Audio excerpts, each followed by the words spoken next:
Shalom. eh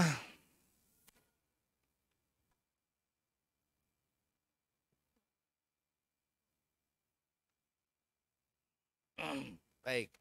Mendengar lagu pujian, saya sudah menyiapkan bahan khotbah tentang Roh Kudus. Jadi, Roh Kudus judulnya Bakar Hatiku. Tapi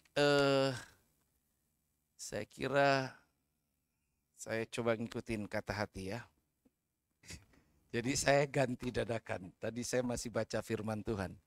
Eh, Kenapa? Kita ganti aja ya. Nanti tolong ditayangkan ayatnya aja. Kita ganti di 2 Raja pasal yang keempat.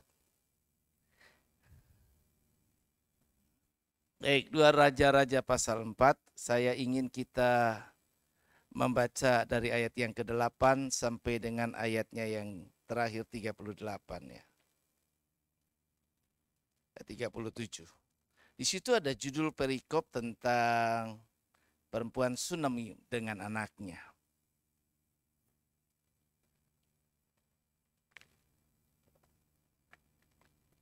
Mohon maaf dan terima kasih sudah menyiapkan slide saya tadi.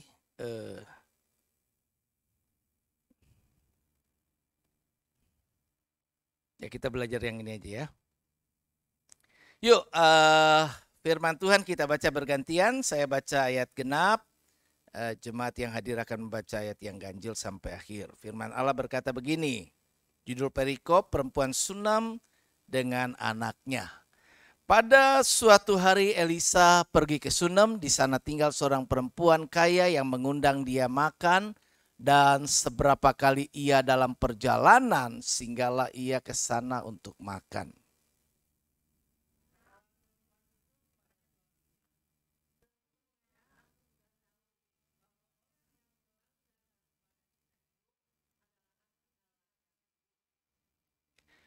Baiklah kita membuat sebuah kamar atas yang kecil yang berdinding batu, dan baiklah kita menaruh di sana baginya sebuah tempat tidur, sebuah meja, sebuah kursi, dan sebuah kandil.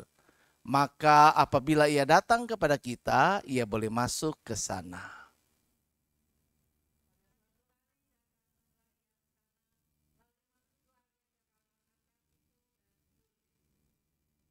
Kemudian berkatalah ia kepada Gehasi bujangnya, panggillah perempuan Sunem itu. Lalu dipanggilnya perempuan itu dan dia berdiri di depan Gehasi.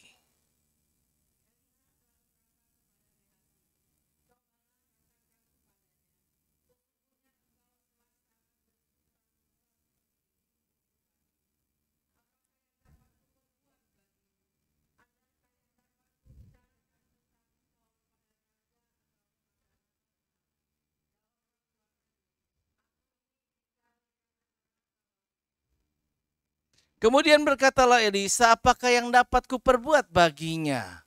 Jawab Gehasi, ia tidak mempunyai anak dan suaminya sudah tua.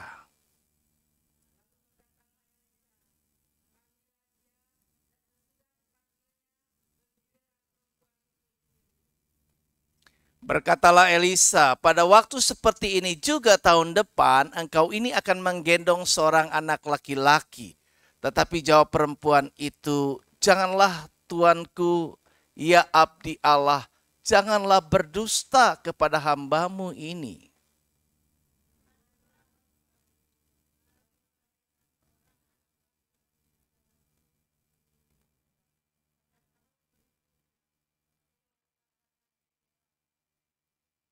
Setelah anak itu menjadi besar, pada suatu hari keluarlah ia mendapatkan ayahnya di antara penyabit-penyabit gandum.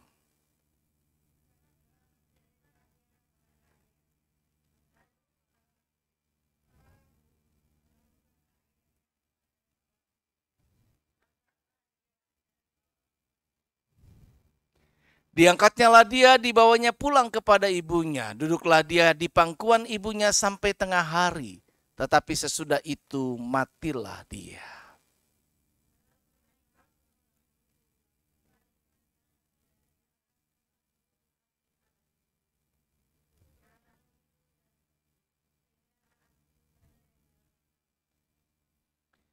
Sesudah itu ia memanggil suaminya serta berkata, suruh kepadaku salah seorang bujang dengan membawa seekor keledai betina. Aku mau pergi dengan segera kepada abdi Allah itu dan akan terus pulang.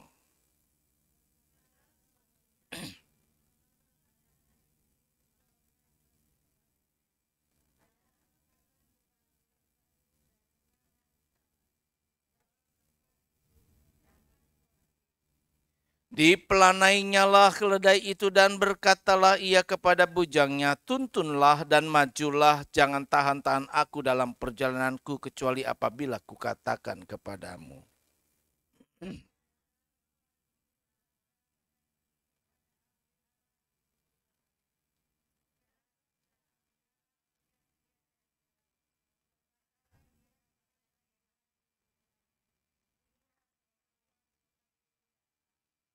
Larilah menyongsongnya dan katakanlah kepadanya, selamatkah engkau, selamatkah suamimu, selamatkah anak itu? Jawab perempuan itu, selamat.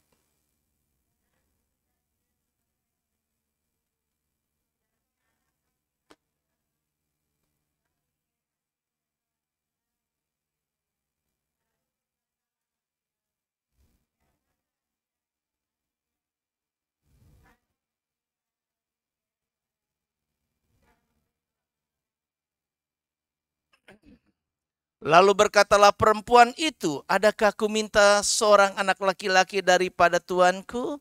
Bukankah telah kukatakan, jangan aku diberi harapan kosong.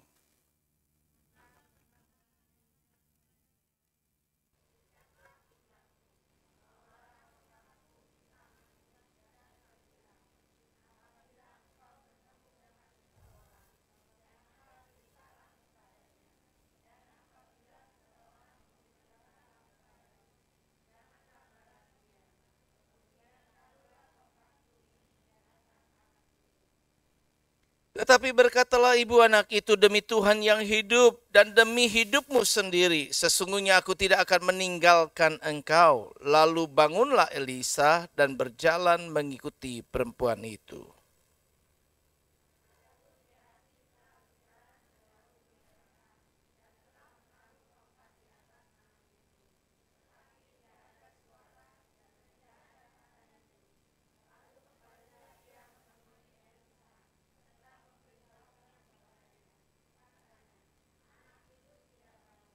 Dan ketika Elisa masuk ke rumah, ternyata anak itu sudah mati dan terbaring di atas tempat tidurnya.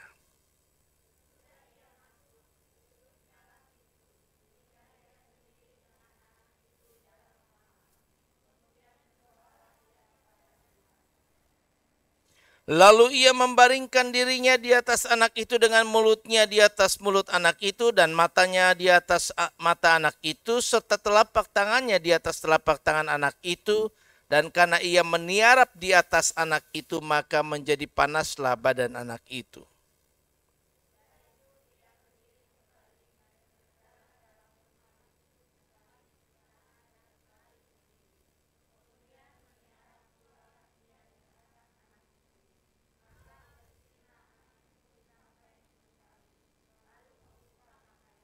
Kemudian Elisa memanggil Gehasi dan berkata, panggillah perempuan Sunem itu. Dipanggilnyalah dia, lalu datanglah ia kepadanya, maka berkatalah Elisa, angkatlah anakmu ini.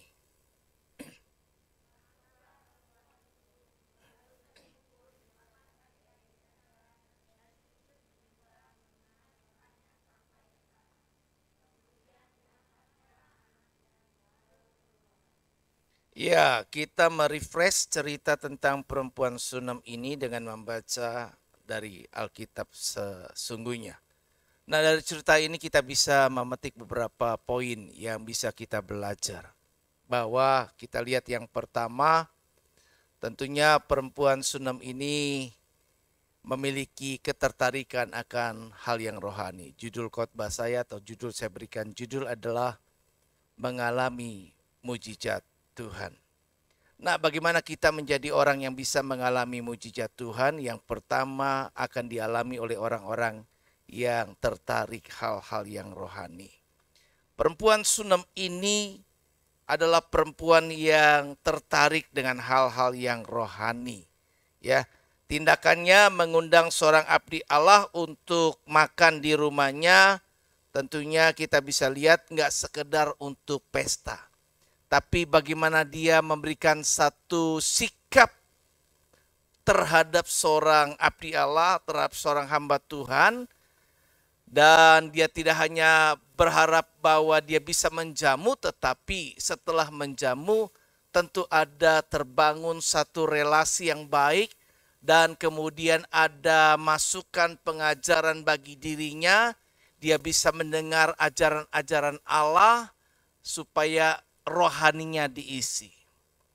Jadi dia punya cara bagaimana supaya bisa mendapat nasihat, supaya bisa mendapat pengajaran, supaya dia bisa menjadi orang yang terbangun manusia rohaninya di mata Tuhan. Sesuatu hal yang baik, dan ternyata di dalam seluruh aspek kehidupannya kita bisa lihat dia melibatkan Tuhan di dalamnya. Dia percaya dari komunikasi dengan seorang hamba Tuhan Elisa ini, maka dia terbangun imannya. Firman Tuhan dalam Roma 10 ayat 17 berkata, iman timbul dari pendengaran, dan pendengaran akan firman Tuhan. Jadi jika kita ingin memiliki iman yang bertumbuh, pengenalan kepada Tuhan yang lebih baik, maka memang mau tidak mau kita harus belajar firman Tuhan. Tidak cukup membaca dari internet, tidak cukup membaca dari artikel-artikel bacaan atau buku bacaan. Tetapi yang terpenting adalah kita melihat dari sumber daripada semua itu adalah Alkitab sendiri. Karena apa yang ditulis orang adalah buah pengembangan pikiran, penafsiran, dan lain sebagainya. Tapi apa yang sebenarnya tertera dalam Alkitab? Ada satu berita yang saya baru baca hari ini. Ada seorang yang berani membeli Alkitab tertua dan terlengkap Ibrani dengan nilai triliunan rupiah. Luar biasa. Seorang yang punya duit tentunya luar biasa ya. Karena itu menjadi satu bukti sejarah di mana Alkitab yang ditemukan itu menjadi sebuah Alkitab yang punya nilai lebih dari segalanya. Nah, orang-orang yang tertarik untuk hal-hal yang rohani, kita tahu bahwa kita perlu membangun manusia batinia kita. Apalagi sebagai seorang wanita. Nasihat firman Tuhan bahwa agar kita tidak mendandani diri kita hanya dengan hal-hal yang lahiriah. Tetapi justru adalah hal-hal yang non lahiriah, batinia kita, kecantikan inner beauty kita di dalam yang perlu dibenahi.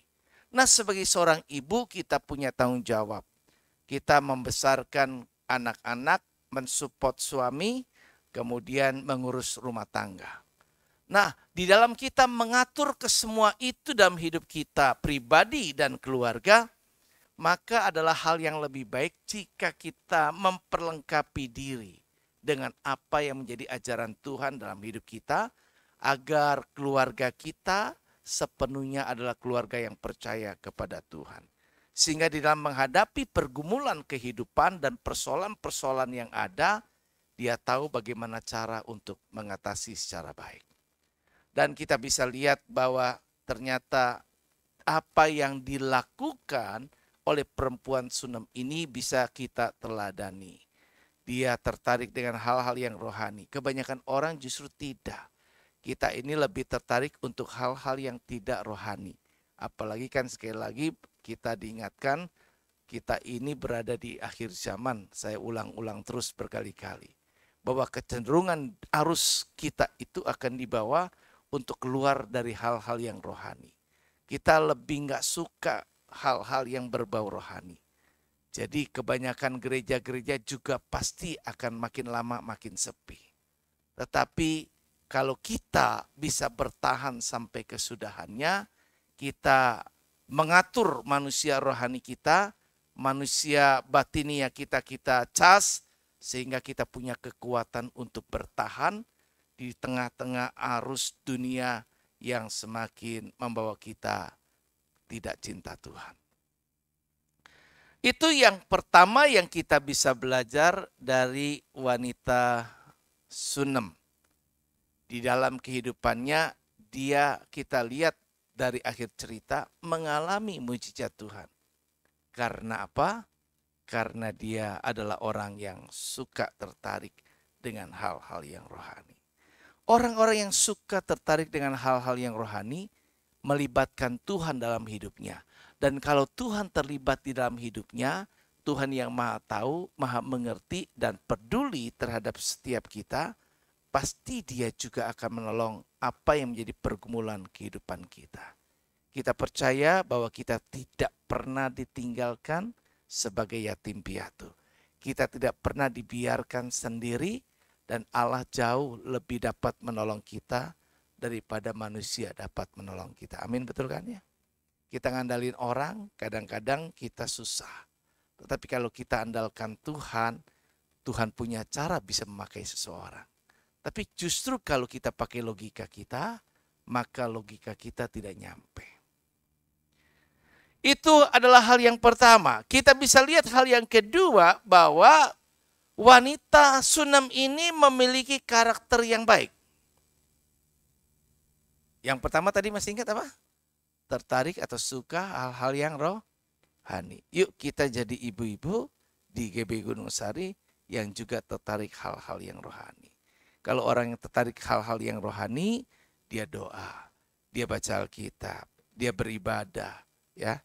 Bahkan apa yang bisa lebih dia lakukan, dia akan coba lakukan. Perempuan Sunem coba melayani. Yang dia bisa lakukan gak bisa melayani khotbah. Yang dia bisa lakukan gak mimpin puji-pujian. Yang dia bisa lakukan membangun tempat persinggahan bagi seorang hamba Tuhan yang melayani. Jadi itu yang dia lakukan. Yang kedua, dia memiliki karakter yang baik. Nah, seorang perempuan yang memiliki karakter yang baik ini seperti perempuan Sunem kita bisa lihat. Bagaimana sikap dia terhadap suaminya. Di Alkitab yang kita baca tadi, dia selalu berunding dengan suaminya. Sebelum dia ingin membangun kamar bagi Nabi Elisa itu, maka dia berkata kepada suaminya. Dia berdiskusi, dia libatkan suaminya, dia hormati suaminya. Dia ingin supaya apa yang menjadi keinginan dan buah pikirannya tidak semata-mata adalah dia sendiri yang memutuskannya. Dan tentu Alkitab tidak menceritakan secara detail, tapi bisa menjadi sebuah gambaran bagi kita bahwa pada akhirnya setelah berkata kepada suaminya, maka kedua pasangan suami istri ini sepakat dan akhirnya dibangunlah kamar bagi Elisa. Ada banyak karakter-karakter wanita yang seringkali bisa menjadi masalah dalam rumah tangga. Jikalau kita tidak tahu bagaimana menjadi seorang ibu, seorang wanita yang terbaik dalam rumah tangga, maka tentunya akan sulit rumah tangga kita kuat kokoh. Hubungan antar suami dan istri, hubungan orang tua dengan anak, juga tentunya anak kita kalau sudah berkeluarga dengan dia punya mertua, dan juga dengan lingkungan komunitas masyarakat lainnya. Sebagai perempuan perlu menjadi contoh teladan yang baik. Karena wanita biasa dalam rumah tangga diidentikan sebagai orang yang paling dekat. Paling dekat tentu dengan suaminya, paling dekat juga dengan anak-anaknya. Kita bisa lihat waktu anaknya sakit, ya, anaknya nggak jauh-jauh toh. Dia nggak ditaruh di ranjang, bale-bale, tapi selama anak itu sakit, dia ada di pangkuan ibunya. Jadi sebagai orang yang paling dekat, kadang-kadang anak-anak lebih dekat dan suka curhat sama mamanya. Suami juga ajak bicara dengan istrinya. Tetapi kalau seorang istri tidak bisa menempatkan diri, atau seorang wanita tidak bisa menempatkan dirinya, bagaimana dengan karakter baiknya? Tentu hati suami tidak akan bisa tetap bisa kepadanya. atau bahkan semakin cinta kepadanya. Hati anak-anak tidak juga akan mungkin dapat menjadi anak yang baik.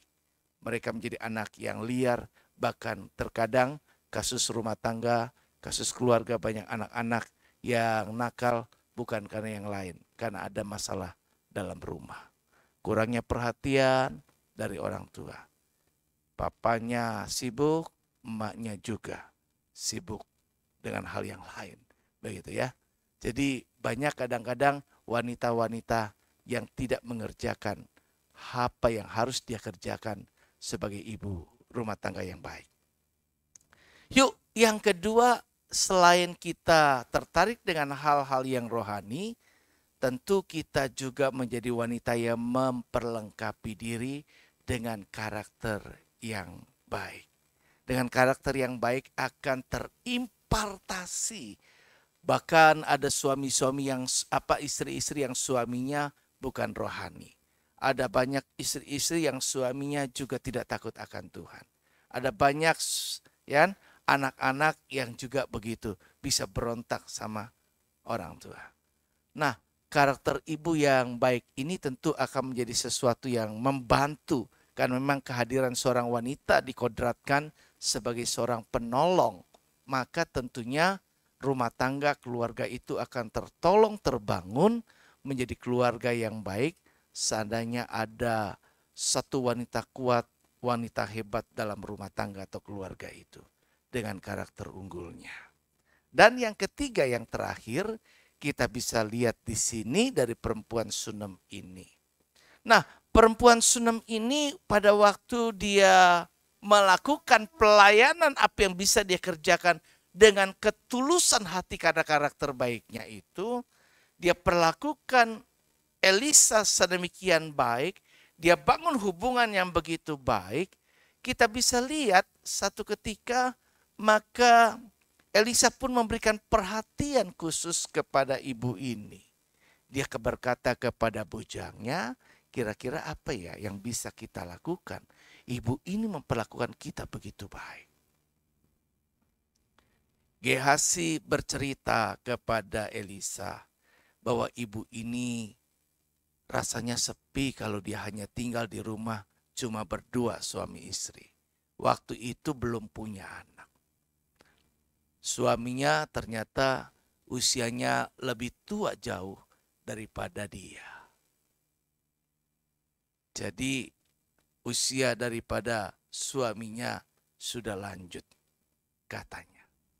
Dan Elisa tahu bahwa yang diperlukan oleh ibu ini adalah seorang anak. Maka dia berdoa kepada Tuhan dan Tuhan mendengarkan seorang hamba Allah yang baik. Maka dikaruniakannya lah anak. Sebelum itu terjadi dia sampaikan nubuatan kamu akan punya anak. Tetapi ibu ini mungkin perjalanan hidupnya berusaha. Nggak ada orang yang kalau berumah tangga suami istri kemudian belum punya anak nggak berusaha untuk punya anak. Jadi mungkin dia sudah berusaha keras bagaimana supaya dia bisa menjadi seorang ibu. Tetapi dalam usaha-usaha yang selama ini dilakukan suami istri belum juga berhasil. Jadi ketika Elisa menjanjikan bahwa dia akan punya anak, maka tentu respon yang normal. Dia nggak mau dikasih PHP, harapan palsu, jangan bohongin saya. Jangan cuma kasih saya harapan. Alkitab memang tidak ceritakan detailnya, tapi dia berkata, aku sudah berusaha untuk punya anak. Apa yang bisa aku lakukan, aku lakukan. Mungkin sudah berobat. Cuma dulu tidak ada teknologi seperti yang sekarang aja ya. Ada bayi tabung begitu kan ya. Gitu loh. Nah, jadi dia sudah lakukan. Tapi yang diharapkan Elisa, percayalah bahwa Tuhan mengerti apa yang kau perlu. Jadi dalam setiap pergumulan kita, percaya, kalau kita jadi wanita yang suka hal-hal yang rohani, kita bangun manusia batinia kita dandani diri bukan dengan perhiasan yang cuma sifatnya luar, tetapi juga perhiasan yang di dalam, dengan karakter yang baik, perkataan yang enak, ya kan ya, perilaku yang menyenangkan dan lain sebagainya, maka urusan-urusan yang lain tentunya pasti Tuhan mengerti apa yang menjadi kebutuhan kita. Jadi saya yakin percaya Tuhan pasti tahu juga apa yang menjadi pergumulan setiap kita hari ini. Jadi seperti seorang ibu perempuan Sunem ini, maka akhirnya Tuhan mendengar daripada doa Elisa, dan pada waktu yang disampaikan Elisa persis terjadi. Sehingga ibu ini punya anak. Anak ini dibesarkan dengan kasih sayang, namanya anak tunggal, ya. Dan ini kan dikatakan Alkitab tadi, ibu ini adalah seorang yang kaya. Tentu banyak hal yang bisa dia lakukan. Wah, dia coba sekolahi, dia lesin begini, dia lesin begitu, ya kan? Dia coba lakukan apa yang terbaik buat anak ini. Curahan kasih sayang dilimpahkan sepenuhnya bagi anak ini karena ini adalah generasi penerus keluarganya. Namun setelah anak ini tumbuh kembang menjadi besar remaja, maka ternyata dia ketika coba menjumpai ayahnya di ladang yang sedang bekerja, kemudian Tuhan izinkan sesuatu yang terjadi. Dengan terik matahari yang luar biasa menyengat, tiba-tiba kepalanya menjadi pusing. Ya, banyak orang mungkin bisa mengalami tiba-tiba pusing. Pusing, migran, ataupun vertigo begitu kan ya. Ada banyak penyebab begitu kan. Bisa karena penyebab yang lain kurang darah, bisa penyebab yang lain-lain lagi kelelahan, ada banyak hal yang lainnya.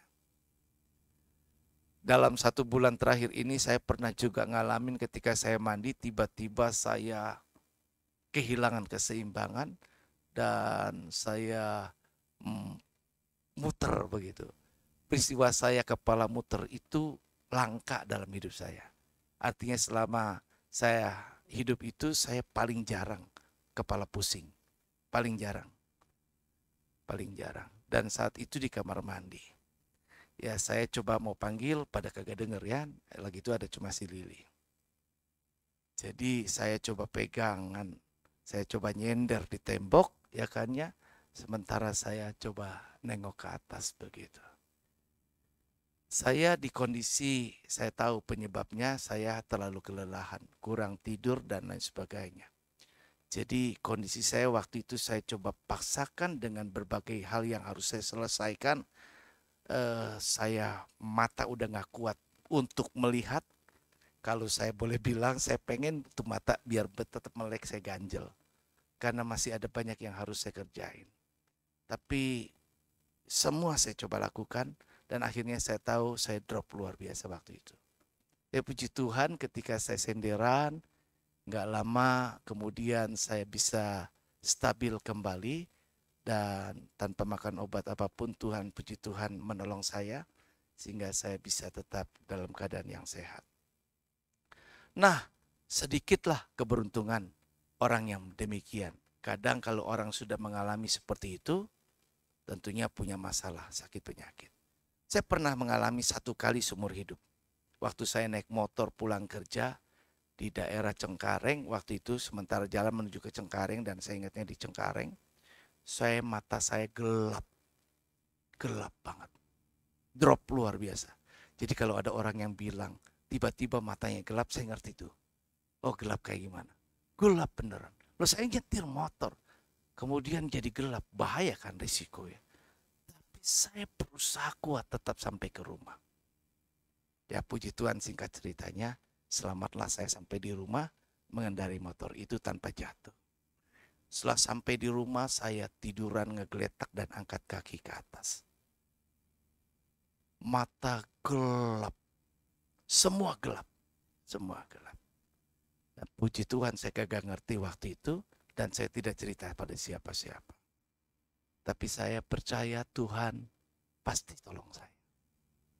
Jadi nampaknya banyak kelelahan, banyak hal yang saya kerjakan. Tetapi puji Tuhan waktu itu juga tidak berlangsung lama. Saya bisa sembuh dan hal itu tidak pernah terjadi lagi dalam diri saya. Saya nggak pernah pingsan selama ini. Saya berharap kata-kata ini tidak takabur. Tapi maksud saya puji Tuhan sih. Tuhan kasih saya kekuatan ekstra. Di tengah-tengah banyak hal yang tekanan-tekanan yang harus saya hadapi jalan. Saya mengerti juga ibu ini. Waktu anak ini kita tadi ya, udah dicurahkan pusat semua kasih sayang di sana. Dia coba kerjakan.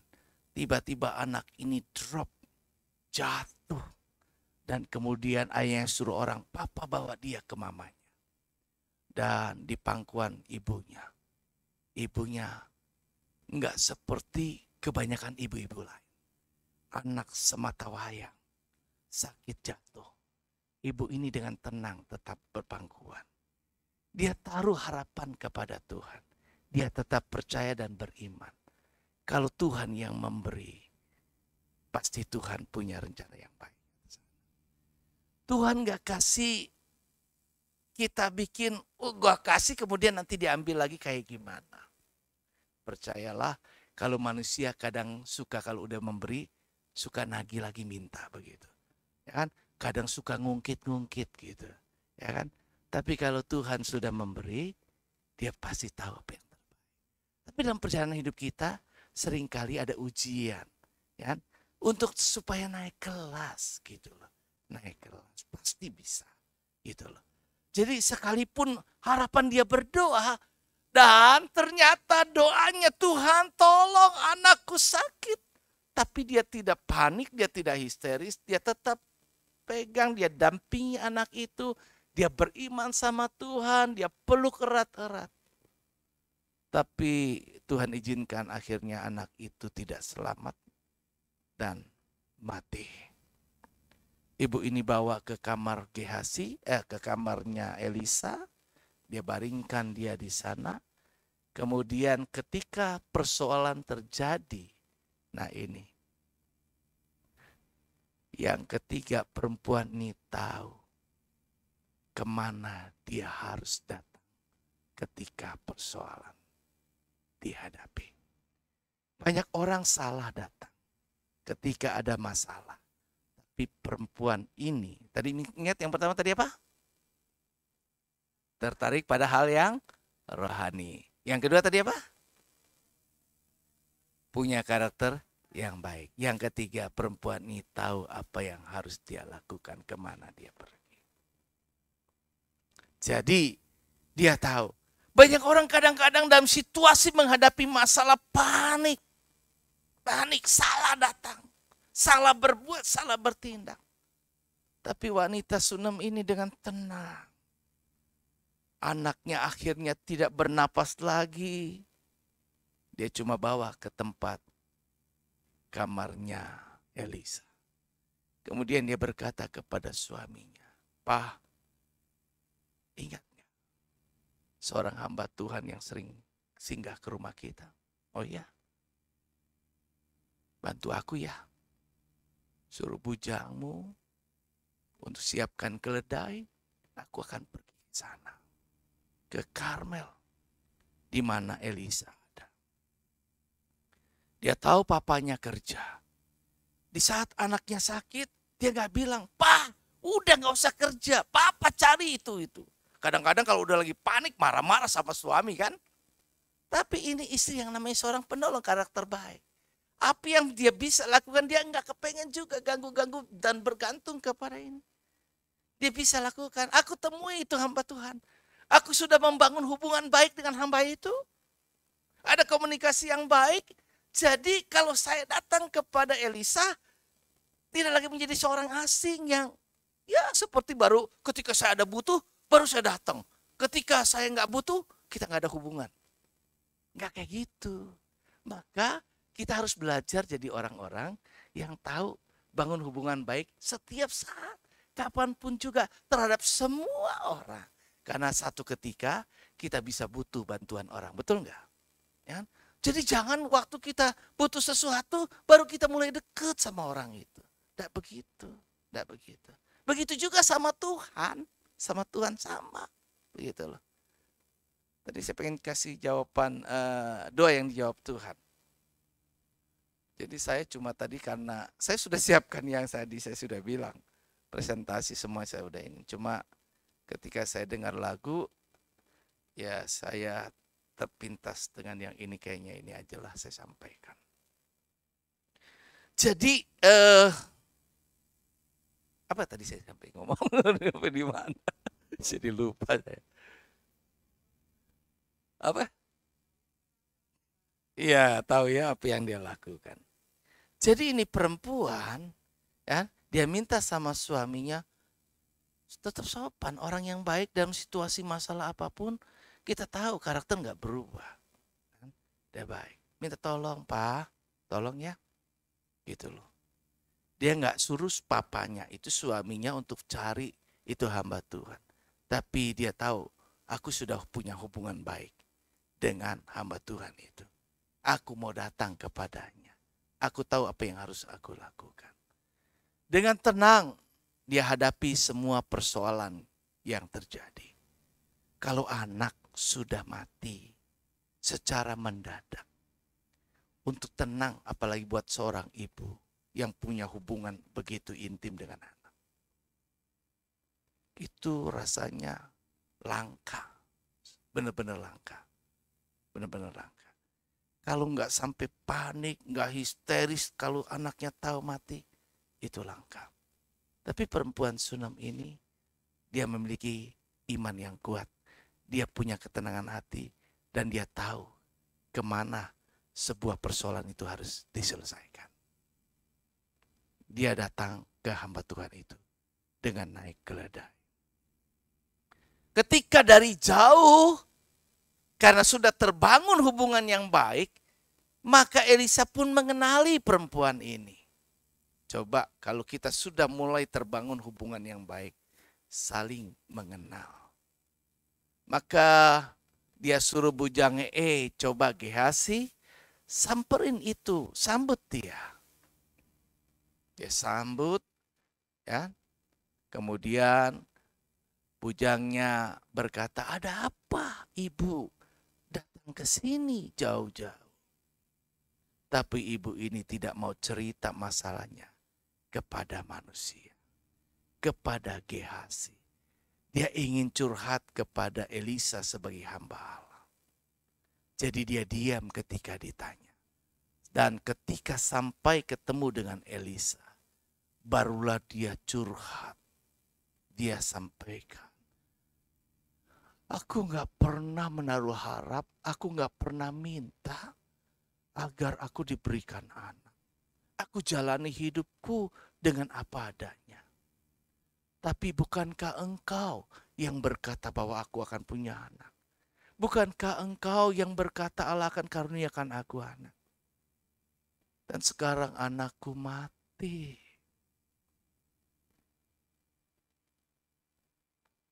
Datanglah ke rumahku. Berdoalah.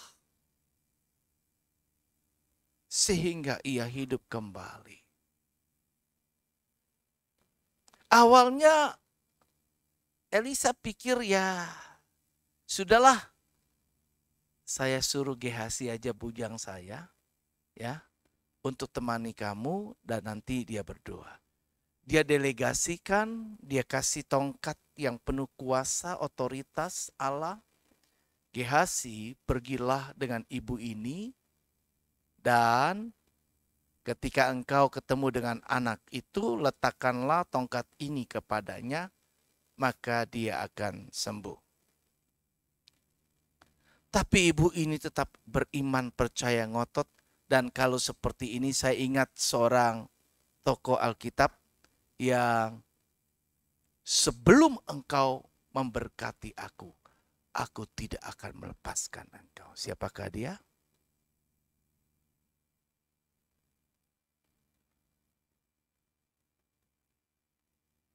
Dia bergumul, sebelum engkau memberkati aku tidak akan melepaskan engkau. Siapa dia? Gak ada yang tahu.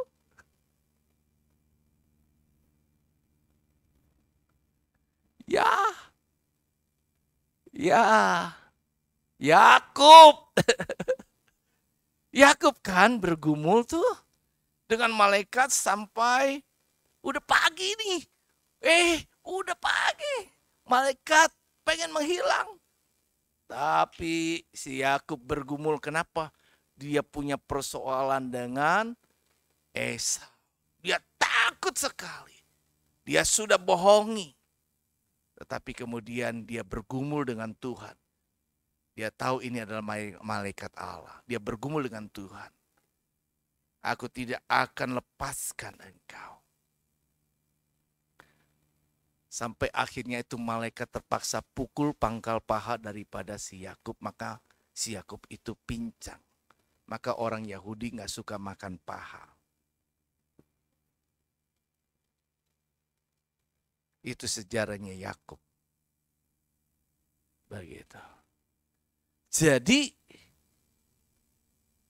ibu ini juga, engkau tidak pergi, aku gak akan pulang.